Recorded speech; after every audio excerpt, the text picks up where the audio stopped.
하나님 말씀 마가복음 2장 1절로 12절까지 말씀을 제가 봉독합니다.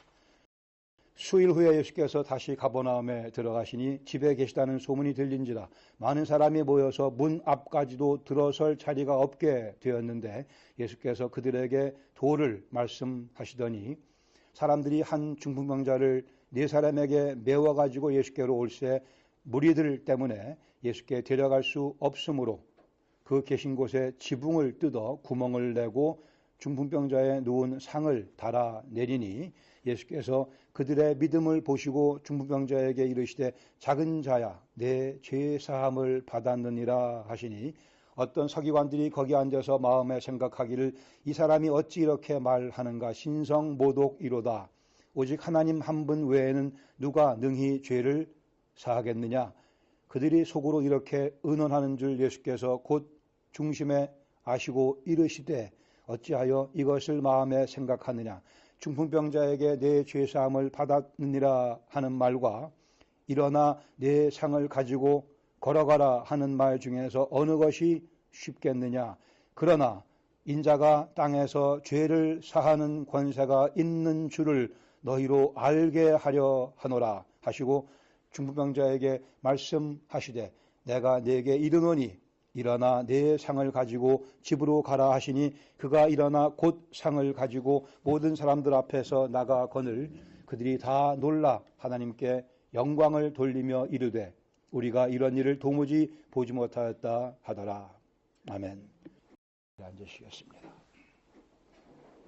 제가 얼마 전에 셀폰을 하나 새로 구입해야 될 일이 있어서 경매하는 사이트인 ebay.com에 가서 좀 조사를 했습니다. 근데 그 중에 하나가 아주 멋지게 생겼는데 곁에 옆에 써있기를 parts only 라고 써있어요. for parts only. 그리고 as is. 있는 그대로. 문제가 있다는 거죠. 제 기능을 하지 못하는 겉모양은 번들을 하지만 제 모양은 못하니까 뜯어서 부품으로는 쓸 수 있겠으나 그리고 있는 그대로 이 사실을 알고 사시오. 그런 얘기입니다. as is. 있는 그대로의 우리의 모습은 사실 하나님께서 원래 우리를 디자인하시고 만드신 그 기능을 제대로 할 수 없습니다. 우리 모습 그대로는. 그래 우리가 부른 찬송과 같이 내 모습 이대로 주 앞에 나올 수밖에 없습니다. 그러나 감사하게도 예수님께서는 우리를 찾아오셔서 우리 있는 모습 그대로를 놔두지 아니하시고 있는 모습 그대로 받아주신 외에는 다시 그 모습을 고쳐서 제 기능을 할 수 있는 멋진 모습으로 바꿔주십니다. 오늘 함께 나눌 말씀 마가복음 2장 1절로 12절에 보시면 중풍병자를 주님께서 고쳐주시는 사건. 그러나 한마디로 이 본문을 요약한다면 더 정확하게 말하기 위해서는 이 중풍병자의 죄를 사해 주시는 예수님이라 해야 될 것입니다. 1절과 2절에 보시면 사건의 배경이 놓여져 있습니다. 가버나움 지역 예수님의 사역 본부기도 했습니다. 갈릴리 사역의 본부인 그 가버나움의 한 집, 그 집은 파서블리 아마 베드로와 안드레의 집일 가능성이 있습니다만은 어쨌든 거기에 주님께서 머무시는 동안에 예수님께서 거기에 있다는 소문이 퍼지게 되고 많은 사람들이 몰려듭니다. 아마도 우리가 지난주에 봤던 그 나병 환자의 덕분으로 이 많은 사람들이 몰려들었고 예수님께서는 그들에게 말씀을 도를 가르치고 계십니다. 이때 특이한 사건이 벌어지게 됩니다.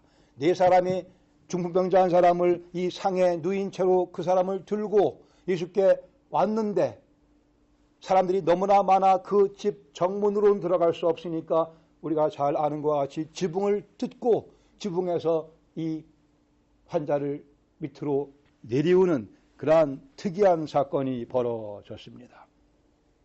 운집해 있는 사람 무리 때문에 들어갈 수 없으니 지붕을 뚫고 대부분의 그 당시에 팔레스타인 집은 방이 1개에서 4개 정도 있었고 마당이 있고 밖에는 이렇게 사다리가 또는 계단이 있어서 지붕으로 올라갈 수 있게 되어 있었습니다.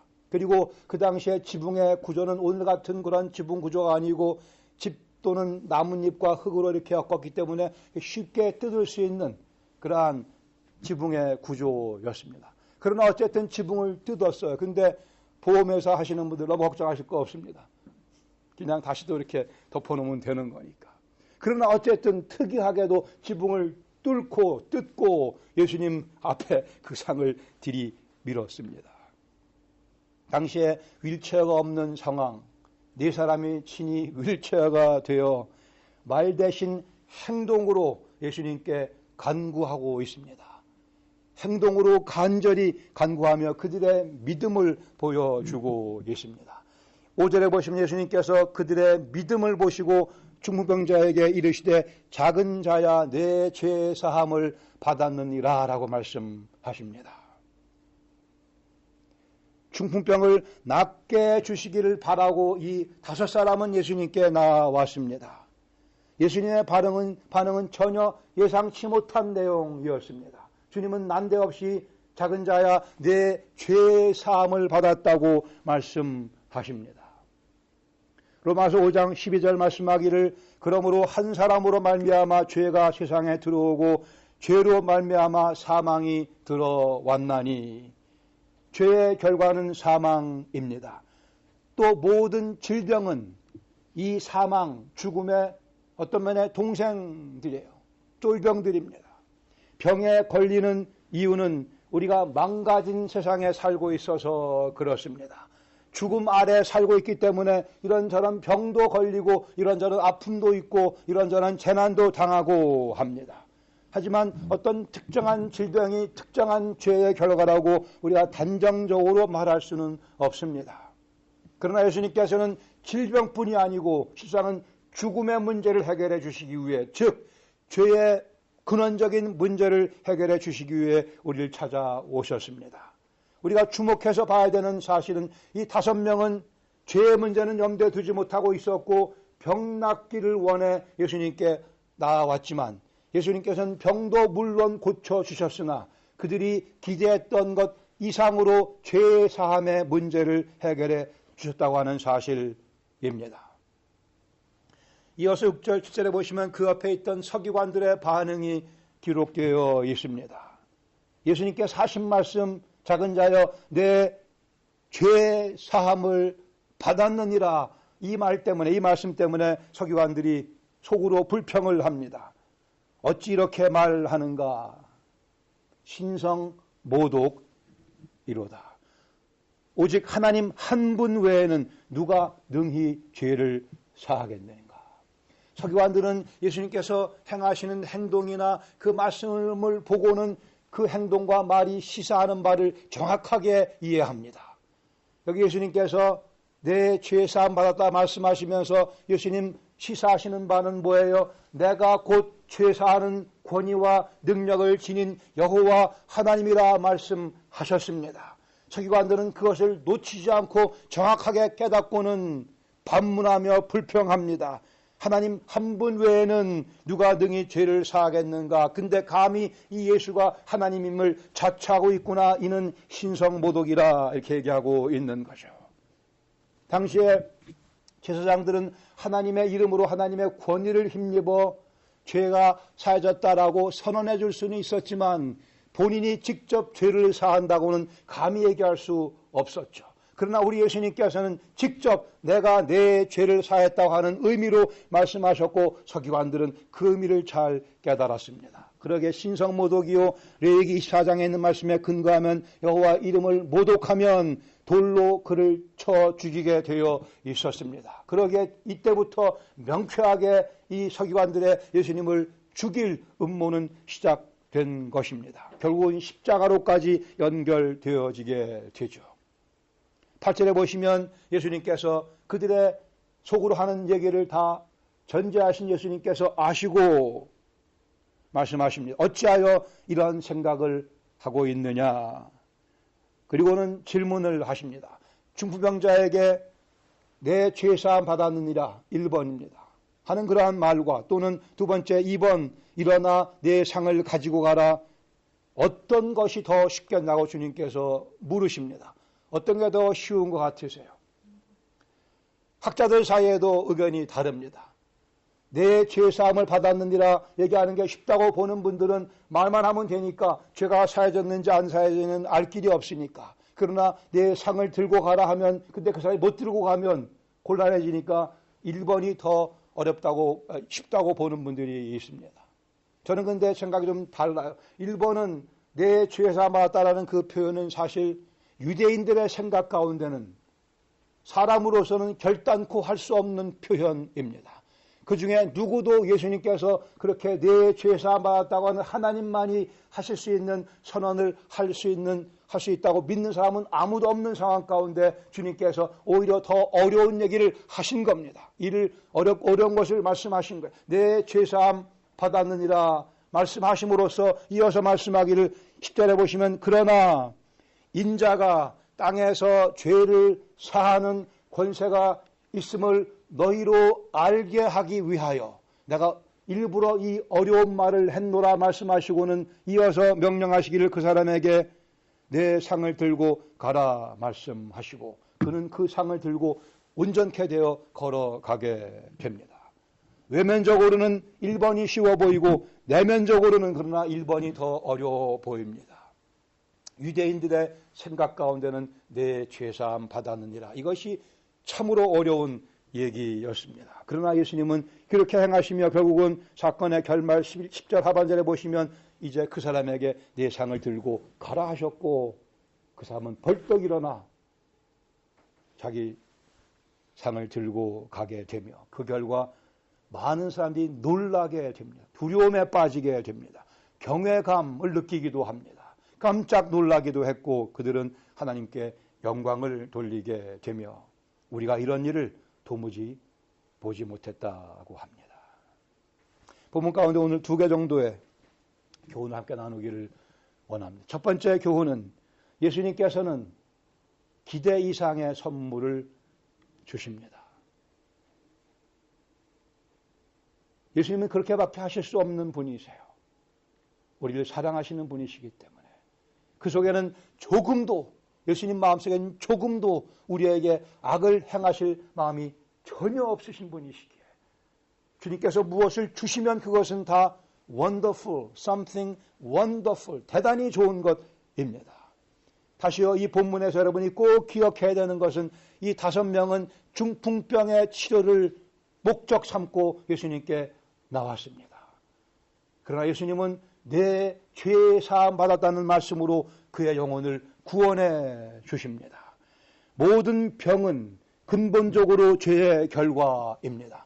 일반적으로 모든 병은 다 죽음의 한 줄기에 지나지 않습니다. 죄의 삭슨 사망이요 질병은 일면 작은 죽음이라 얘기할 수 있을 것입니다. 죽음이라고 하는 거대한 그 저주의 일부요 또한 파편이기도 합니다. 질병뿐이 아니요 우리의 삶의 모든 힘든 경험들은 다 시편 51편 5절에 다윗이 고백합니다. 내가 죄악 중에서 출생하였으며 어머니가 죄 중에서 나를 잉태하였나이다. 그러기에 이 세상은 죽어있는 세상이고 죽어있는 세상에서의 죽음과 질병과 아픔은 당연한 것입니다. 인생의 모든 아픔은 죄의 결과요 우리의 추한 경험, 우리의 유치한 경험, 우리의 실망스러운 자신의 모습, 우리의 부끄러운 삶의 내용들 다 죄의 결과요 죄의 표현들입니다.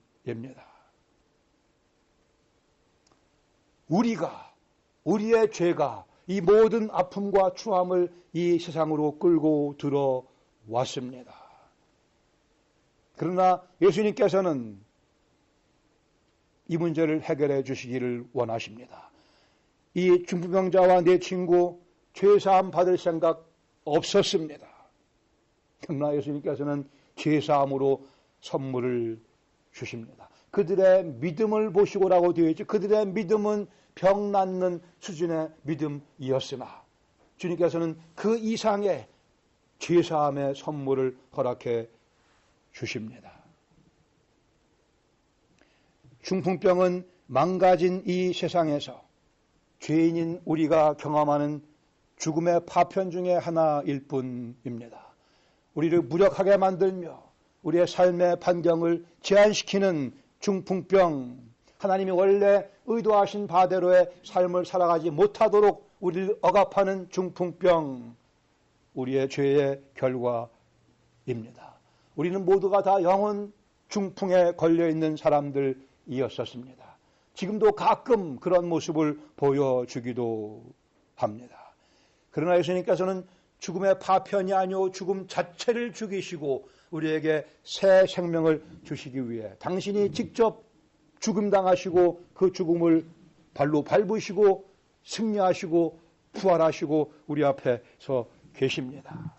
궁극적인 문제, 죄의 용서를 우리에게 선물로 주십니다. 우리 표현에 되로 주고 말로 받는다 그런 표현이 있죠. 그런데 이 본문을 제가 읽으면서 느끼는 것은 우리는 되를 기대하고 왔는데 주님께서 말로 가만히로 퍼부어주시는 은혜를 보게 됩니다. 500원 정도 기대하고 왔는데 주님께서는 5천억 곱하기 5천억 곱하기 5천억을 선물로 주시는 영원한 시간을 하나님 앞에서 하나님과 격의가 없이 우리의 구주 그리스도 예수의 얼굴을 바라보며 그분의 손을 붙잡고 영원히 살 수 있는 영생을 주님께서 우리에게 선물로 허락해 주셨습니다. 여기에 하나님의 사랑이 있으며 그리스도 복음의 뛰어남이 있습니다.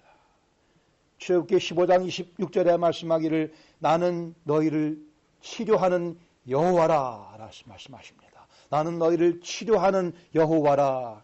예수 그리스도께서 지금 이 사람 앞에 그를 치료하는 여호와로 서 계십니다. 아니 우리 앞에 예수님께서 우리를 치료하시는 여호와로 우리 육체의 질병을 뛰어넘어 우리 죽어도 다시 살 수 있도록 우리의 전 존재를 전적으로 새롭게 해 주시는 치료의 여호와 하나님 예수 그리스도.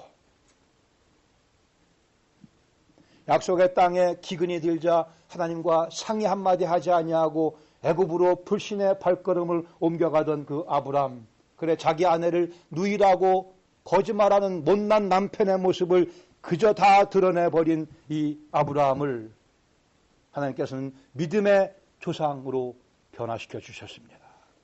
그 이유는 여호와께서 친히 아브라함을 치료해 주셨기 때문에 그것이 가능케 된 거죠.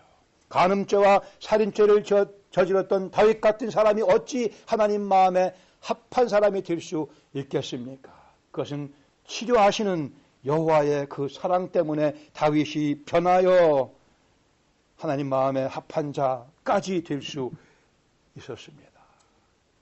예수님 모른다고 3번씩이나 부인했던 베드로, 오순절 성령 강림을 경험하며 그리스도의 복음을 명쾌하게 담대하게 더 나아가 목숨을 내어주면서까지 전하는 그런 멋진 사도로 바뀔 수 있었던 것은 여호와께서 베드로를 치료해 주셨기 때문입니다. 우리도 오늘 불신의 죄에 빠져들지만 다시 믿음의 반석 위에 든든히 설 수 있는 것은 치료하시는 여호와 예수 그리스도께서 우리 앞에 와 서 계시기 때문입니다. 우리도 간음죄와 살인죄를 저지르며 예수님 모른다고 부인하며 살아가지만 다시 하나님 마음에 합한 자가 될 수 있는 것은, 그리고 다시 그리스도의 멋진 제자로서의 삶을 계속해 나갈 수 있는 것은 치료하시는 여호와이신 예수 그리스도께서 우리 앞에, 아니 우리 속에 들어와 계시기 때문입니다. 그러므로 두 번째 받을 수 있는 교훈, 선물로 주시는 그 음성을 우리는 들으며 살아가야 합니다. 선물로 주시는 그 음성, 내 죄사함을 받았느니라 하는 이 음성, 우리 적어도 한 번은 이 음성을 명쾌하게 들었어야만 그리스도인이 됩니다. 그래야만 수치와 죄가 가리워지며 영원한 생명을 누리게 됩니다. 적어도 한 번 진지하게 주님께서 내게 들려주시는 이 음성, 내 죄사함을 받았느니라. 우리는 그 사건을 구원이라 부르기도 합니다. 우리가 인사할 때 안녕하세요 이렇게 인사를 하죠. 안녕하십니까? 그럼 무슨 생각을 하세요? 안녕하세요 그랬는데 안녕하지 않다고 답하는 분은 거의 없는 것 같아요. 그냥 때로는 거칠어로 네, 잘 지냅니다. 안녕하세요라는 표현 가운데 우리 육신의 건강을 많이 얘기하는 것 같지만 우리 그리스도인들의 생각 속에는 우리 영혼이 안녕한가를 서로 물어야 되며 서로 관심 가져야 되며 우리는 그러한 인사말을 들을 때 내 영혼이 안녕한가를 확인해야 할 것입니다. 우리에게는 간절히 듣고 싶은 말이 있습니다. 예를 들어 건강 진단했는데 좀 이상이 있어 좀 정밀 검사를 해보자고 하면 혹시 암인지 모르겠다고 하면 정밀 검사를 마치고 나서 다시 의사가 연락이 오게 될 때에 무슨 답변을 기대하세요? 암이 아니라는 답을 기대합니다. 간절히 기대합니다. 혹 여러분 아들이 전쟁터에 나갔다고 가정을 합시다. 우리가 듣고 싶은 얘기는 뭐예요? 전쟁이 끝났다는 소식과 그리고 우리 아들이 다친 데 없이 건강한 몸으로 돌아온다는 그 소식을 간절히 우리가 바랄 것입니다. 우리 영혼이 간절히 듣기를 원하는 표현, 그 음성, 그 말씀은 예수님께서 우리에게 주시는 말씀입니다. 내 죄가 깨끗하게 사함 받았다고 하는 음성입니다. 주님께서 내 영혼을 바라보시며 내 영혼이 정결하다고 인정해 주시는 그 음성을 우리는 꼭 들어야만 되며 그 음성을 갈망해야 합니다. 우리는 이미 한번 과거에 예수님 믿게 될 때 들었죠. 거기서 끝나지 않냐고 오늘도 반복해서 늘 우리가 깨끗한 정결한 모습이 되어 있음을 주님께서 확인해 주시는 그 음성, 그 음성을 들어야만 주님께 여쭤야만 됩니다. 반복해서 들어야 됩니다. 내 죄사함을 받았느니라. 우리는 오늘도 죄를 짓고 살아가기에 그 음성을 들으며 자유로운 몸이 되어야 합니다. 자유로운 영혼이 되어야 합니다. 자유로운 영혼이란 죄를 전혀 안 짓는 삶을 말씀하지는 않습니다. 성경은 말씀하기를 자유로운 삶은 죄를 혹 져도 그 죄에 오래 머무르지 아니하고 곧바로 죄를 자백하며 주님의 이 음성, 내 죄가 깨끗함 받았다고 하는 그 음성을 또 들어야만, 그것이 그리스도 안에서의 자유로운 삶입니다. 죄 사하는 권세를 지니신 여호와 하나님 예수 그리스도를 만나셨습니까? 또 만나며 살아가고 있습니까? 우리 주님 지금도 우리 곁에 계십니다. 이 자리에도 함께 계시며 우리 속에도 함께 좌정하고 계시며 우리가 중풍병 증세를 보일 때 주님께서 우리에게 당신의 시선을 집중하시며 우리가 주님을 바라보시기를 기다리고 계십니다. 그리고는 내 죄사함 받았다고 하는 음성을 믿음의 눈길로 주님 바라볼 때 우리에게 그 음성 던져주시기를 원하십니다. 하박국 3장 19절에 말씀하기를 주 여호와는 나의 힘이시라. 나의 발을 사슴과 같게 하사 나로 나의 높은 곳에 다니게 하시리로다. 하나님께서 우리의 발을 사슴발같이 사뿐 저희 집 앞에 사슴이 가끔 등장합니다. 그 사슴이 그러면 도망갈 때 얼마나 사뿐 저는 사뿐이 안 되는 상황이 됐어요. 그러나 제 영혼은 지금도 이 말씀에 근거하면 사뿐 달려갈 수 있습니다. 여기 말씀하는 높은 곳이라고 되어 있는 표현, 높은 곳이기도 하지만 때로는 산비탈이기도 합니다. 산비탈에 좀 다니기가 어려운 그러한 지역도 우리가 가게 되지만 그러나 사슴은 그러한 어려운 부분 지역도 사뿐 올라가기도 내려가기도 좌우로 왔다 갔다 하기도 합니다. 주님께서 우리의 삶을 사뿐한 삶으로 바꿔주시기 원하십니다. 우리의 몸무게와 관계 없습니다. 우리의 나이와 관계 없습니다. 우리 영혼이 중풍병에서 온전히 깨끗하게 된 삶을 살 때 우리는 사뿐 인생을 살아갈 수 있게 됩니다. 여기 중풍병자의 경우 그의 삶의 반경은 가로 1m, 세로 2m의 그 거적이었습니다. 가로 1m, 세로 2m의 그 거적에 그의 삶은 국한되어 있었습니다. 몸도 제대로 쓸 수 없는 상황이었습니다. 무기력한 상태에 그는 놓여져 있었습니다. 주님께서 그의 믿음을 보시고 내 죄사함을 받았다고 말씀하십니다. 일어나 내 상을 가지고 가라고 말씀하셨습니다. 이 사람은 곧 일어나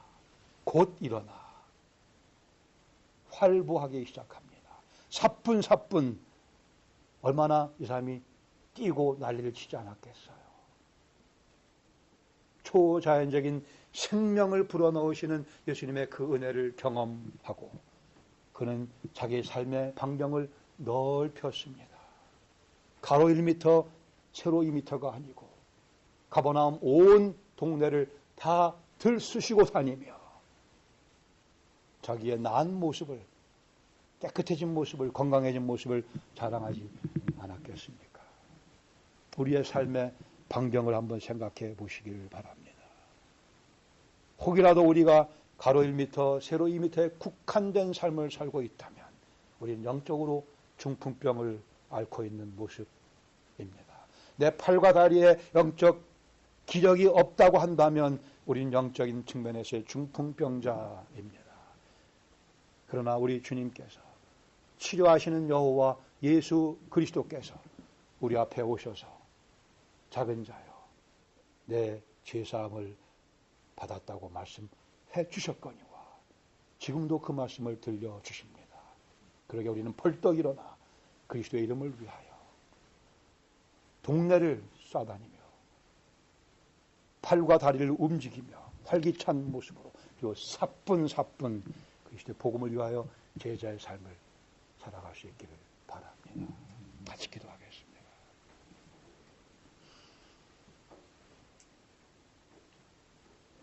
우리 말씀을 우리 개개인의 삶 속에 한번 적용하시기를 원합니다.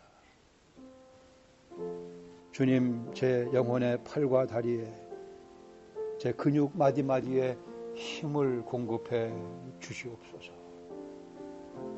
제가 병에 걸려 무기력하지만 다시 한번 주님 얼굴을 바라보며 믿음으로 나아가오니 주님 제게 그 음성을 들려주시옵소서. 작은 자여 내 죄 사함을 받았느니라. 그래 이제 벌떡 일어나 우리의 삶의 반경을 넓히시기 원합니다. 주님의 이름을 위하여